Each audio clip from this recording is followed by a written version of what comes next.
নমস্কার বন্ধুরা, মেনকা রান্নাঘরে আপনাদের সবাইকে স্বাগত জানাই। তো আমি আজকে নতুন একটা রেসিপি নিয়ে চলে এসেছি, আবার ট্যাংরা মাছের তেল ঝাল। তো কীভাবে রেসিপিটা বানাচ্ছি আপনাদের সঙ্গে শেয়ার করছি, চলুন বন্ধুরা বানিয়ে আমি দেখাই।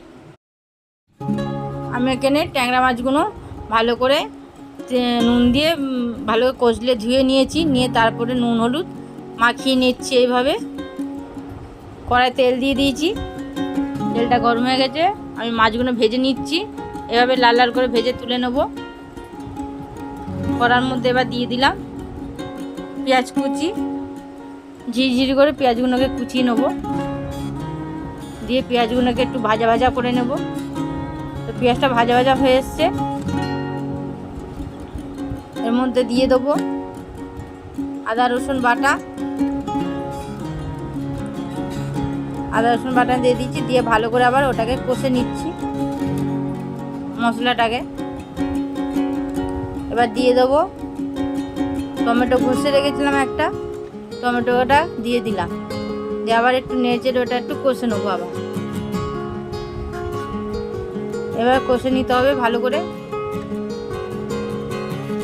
এর মধ্যে দিয়ে দেবো স্বাদ মতো নুন, হলুদ গুঁড়ো, কাশ্মীর লঙ্কার গুঁড়ো, জিরে গুঁড়ো দিয়ে ভালো করে আবার মশলাটাকে কষে নেবো। কম আছে কষে নিচ্ছি, একটু সামান্য জল দেবো, দিয়ে একটু আবার কষে নেবো।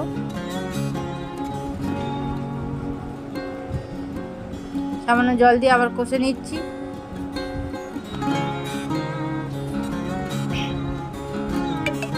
এভাবে কষে নিতে হবে।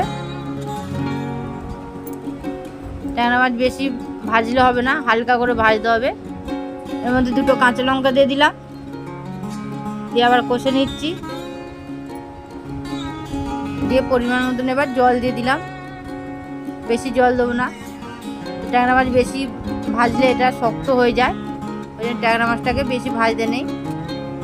তো ঝোল ফুটে গেছে, আমি এবার মাছগুলো দিয়ে দিলাম, দিয়ে এবার একটু ফুটিয়ে নেবো মাছগুলোকে ভালো করে। তেল যে একটু বেড়ে আসবে তখন নামিয়ে নেবো। তো যে সকল বন্ধুরা যেখান থেকে দেখছো আমার ভিডিওটা, তো একবার কমেন্টে অবশ্যই কমেন্ট করে জানিয়ে দেবেন, আর একটা সাবস্ক্রাইব করে দেবেন, একটা লাইক দেবেন, যাতে নতুন নতুন রেসিপি আরও তো আপনাদের সঙ্গে সামনে নিয়ে আসতে পারি, দেখাতে পারি। তো ওপর থেকে ধনেপাতা ছড়িয়ে দিলাম, দেখুন তেল তেল বেরিয়ে এসছে, ধনেপাতা ছড়িয়ে দিচ্ছি।